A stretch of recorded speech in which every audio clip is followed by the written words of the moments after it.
आपका स्वागत है। स्वागत करता हूं आपका आज की ताजा और बड़ी खबरों में। हम लाए हैं आपके लिए देश दुनिया की अहम सुर्खियां, सटीक जानकारी और भरोसेमंद अपडेट। चैनल को सब्सक्राइब करें और बेल आइकन दबाएं ताकि आप रहें हरदम अपडेट। तो चलिए शुरू करते हैं आज की बड़ी और अहम खबरों से। सूरज की पहली किरण और छठी मैया की असीम कृपा। जी हाँ दोस्तों, छठ पूजा का पर्व आ रहा है और अगर आप भी पहली बार ये पवित्र व्रत रखने जा रहे हैं तो आपको बता दें कि ये व्रत सिर्फ श्रद्धा का नहीं बल्कि अनुशासन और सावधानी का भी प्रतीक है। एक छोटी सी गलती आपकी तपस्या को प्रभावित कर सकती है। तो चलिए आज हम आपको बताते हैं कि पहली बार छठ व्रत रखते समय किन किन बातों का ध्यान रखना है ताकि आपकी पूजा सफल हो और छठी मैया का आशीर्वाद आपको प्राप्त हो। दोस्तों, छठ पूजा 4 दिनों का कठिन लेकिन आध्यात्मिक अनुष्ठान है जिसमें नहाए खाए खरना, डूबते सूरज को अर्घ्य और उगते सूरज को अर्घ्य जैसे चरण शामिल हैं। पहली बार व्रत रखने वाले अक्सर उत्साह में ऐसी गलतियां कर बैठते हैं जो उनकी पूजा को प्रभावित कर सकती है। तो चलिए कुछ जरूरी बातें जानते हैं। पहला है शुद्धता का ध्यान रखें। छठ पूजा में शुद्धता सर्वोपरि है। व्रत शुरू करने से पहले घर को अच्छी तरह साफ करें, बर्तनों को शुद्ध पानी से धोएं और पूजा सामग्री को अलग रखें। व्रत करने वाले को सात्विक भोजन करना चाहिए और लहसुन, प्याज या मांसाहारी भोजन से पूरी तरह परहेज करना चाहिए। अगर आप घर में खाना बना रहे हैं तो सुनिश्चित करें कि रसोई में कोई अशुद्धि न हो। दूसरा, समय और नियमों का पालन। हर चरण का समय बहुत महत्वपूर्ण है। नहाए खाए के दिन सूर्योदय से पहले स्नान करें और सात्विक भोजन ग्रहण करें। खरना के दिन चावल, दाल और गुड़ की खीर बनाएं, लेकिन इसे बनाने से पहले स्नान जरूरी है। अर्घ्य के समय सूर्य की स्थिति का ध्यान रखें। देर होने पर आपका अर्घ्य स्वीकार नहीं होगा।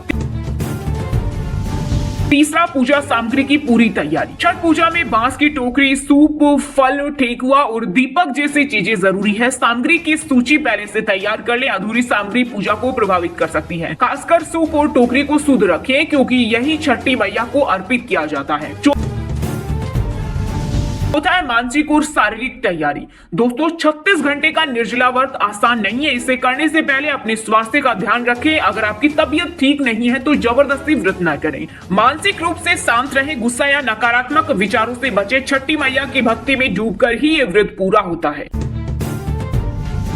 पांचवा है स्थानीय परंपराओं का सम्मान। छठ पूजा की परंपराएं क्षेत्र के हिसाब से थोड़ी अलग हो सकती है। ऐसे में अपने परिवार या स्थानीय बुजुर्गों से सलाह लें। गलत परंपरा अपनाने से पूजा का प्रभाव कम हो सकता है। छठा है गलतियों से बचें। दोस्तों, कई लोग उत्साह में नियम तोड़ देते हैं, जैसे पूजा के दौरान मोबाइल का इस्तेमाल, गंदे कपड़े पहनना या अशुद्ध स्थान पर अर्घ्य देना। इन सब से बचें। सूर्य को अर्घ्य देते समय पानी में खड़ी रहें और सूरज की ओर मुंह करें। दोस्तों, छठ पूजा का व्रत श्रद्धा और संयम का अनूठा संगम है। इन बातों का ध्यान रखकर आप छठी मैया का आशीर्वाद जरूर पाएंगे। दोस्तों, अगर आप भी अपनी फसल के लिए पीएम किसान सम्मान निधि योजना की 21वीं किस्त का इंतजार कर रहे हैं तो आपके लिए इस वक्त की सबसे बड़ी खबर निकलकर सामने आ रही है। जी हाँ, सरकार की तरफ से बड़े संकेत आ चुके हैं। ये 2000 रुपए की राशि बहुत जल्द आपके खाते में क्रेडिट होने वाली है। तो चलिए जानते हैं किसान भाइयों, ये तोहफा कब मिलने वाला है।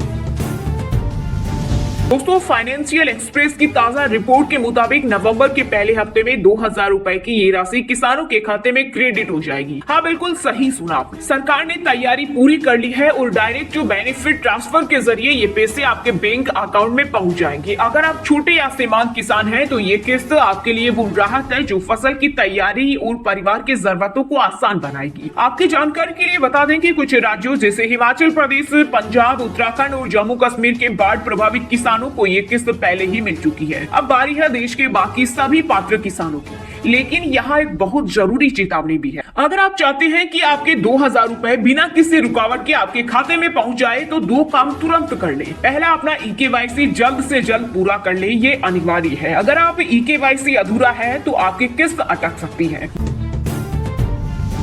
दूसरा, अपना बैंक खाता आधार से लिंक करा ले। डायरेक्ट बेनिफिट ट्रांसफर के लिए ये जरूरी है। अगर आप ये काम अब भी बाकी है तो किस्त आने में देरी हो सकती है। इसलिए अपने नजदीकी कॉमन सर्विस सेंटर यानी सीएससी या बैंक में जाकर ये काम तुरंत पूरा कर ले। अब बात करते हैं कि आप अपने स्टेटस कैसे चेक कर सकते हैं। ये जानना बहुत जरूरी है कि आपका नाम लाभार्थी सूची में है या नहीं और आपका ईकेवाईसी स्टेटस क्या है। इसके लिए सबसे पहले पीएम किसान की आधिकारिक वेबसाइट pmkisan.gov सपोर्ट इन पर जाए, उसके बाद फार्मर कॉर्नर में लाभार्थी स्थिति पर क्लिक करें, अपना रजिस्ट्रेशन नंबर या आधार नंबर दर्ज करें। गेट डेटा पर क्लिक करते ही आपको अपने किस्त का स्टेटस दिख जाएगा। अगर वहां FTO इज जनरेटेड और पेमेंट कंफर्मेशन अवेटेड लिखा आ रहा है तो समझ लीजिए आपके खाते में पैसा जल्द ही आने वाला है। तो किसान भाइयों, अब इंतजार बहुत कम बचा है। नवंबर का पहला सप्ताह आपके लिए खुशखबरी लेकर आएगा। साथ ही सरकार की तरफ से जैसे ही आधिकारिक तारीख घोषित होती है, हम आपको सबसे पहले जानकारी देंगे। अब अगर ये जानकारी आपको उपयोगी लगी तो इसे अन्य किसान भाइयों के साथ तुरंत शेयर करें। दोस्तों, 1 अक्टूबर 2025 से देश भर में 5 बड़े बदलाव लागू होने जा रहे हैं जो आपकी जेब, आपकी रसोई और आपकी रोजमर्रा की जिंदगी को सीधे तौर पर प्रभावित करेंगे। चाहे आप ट्रेन से सफर करते हो, UPI से पेमेंट करते हो या फिर रसोई में गैस सिलेंडर का इस्तेमाल करते हो, इन बदलावों की जानकारी आपके लिए बेहद जरूरी है। तो चलिए बिना देर किए शुरू करते हैं और इन 5 बड़े बदलाव को एक एक करके समझते हैं। दोस्तों, जैसा कि आप जानते हो, हर महीने की पहली तारीख को तेल कंपनियां LPG सिलेंडर की कीमतों में बदलाव करती है और 1 अक्टूबर 2025 को भी ये प्रक्रिया जारी रहेगी। खासतौर पर 19 किलोग्राम वाले कॉमर्शियल LPG सिलेंडर की कीमतों में उतार चढ़ाव की संभावना है। हाल के रुझानों को देखें तो कॉमर्शियल सिलेंडर की कीमतें अक्सर बदलती रहती है, जबकि 14 किलोग्राम वाले घरेलू गैस सिलेंडर की कीमतें लंबे समय से स्थिर है। लेकिन त्योहारी सीजन को देखते हुए सरकार और तेल कंपनियां घरेलू सिलेंडर की कीमतों में कुछ राहत दे सकती है। इसके अलावा CNG और PNG की कीमतों में भी संशोधन की संभावना है, जो आपकी गाड़ियों के खर्च और रसोई के बजट को प्रभावित कर सकता है। अगर आप अपने मासिक बजट की प्लानिंग कर रहे हैं तो इस बदलाव पर नजर रखना जरूरी है।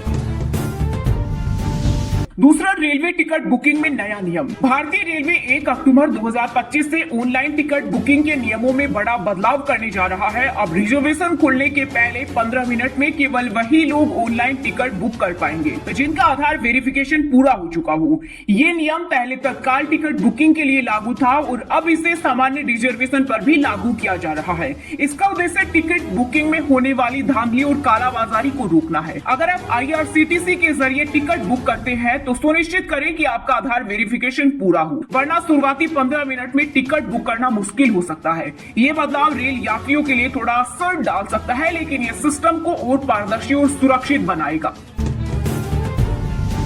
तीसरा, पेंशन नियमों में बदलाव। दोस्तों, पेंशनर्स के लिए भी 1 अक्टूबर से एक बड़ा बदलाव लागू हो रहा है। Pension fund regulatory and development authority ने नेशनल पेंशन सिस्टम यानी NPS, यूनिफाइड पेंशन स्कीम यानी UPS, अटल पेंशन योजना और NPS लाइट से जुड़े चार्ज स्ट्रक्चर में संशोधन किया है। सेंट्रल रिकॉर्ड कीपिंग एजेंसियों की ओर से ली जाने वाली फीस में बदलाव होगा, जो 1 अक्टूबर 2025 से प्रभावी होगा। ये बदलाव भले ही मामूली लगे, लेकिन पेंशनर्स की जेब पर इसका हल्का फुल्का असर पड़ सकता है। साथ ही नया फीस स्ट्रक्चर प्रक्रिया को और पारदर्शी बनाने में मदद करेगा। अगर आप इनमें से किसी पेंशन योजना से जुड़े हैं तो अपने खाते की डिटेल जरूर चेक करें।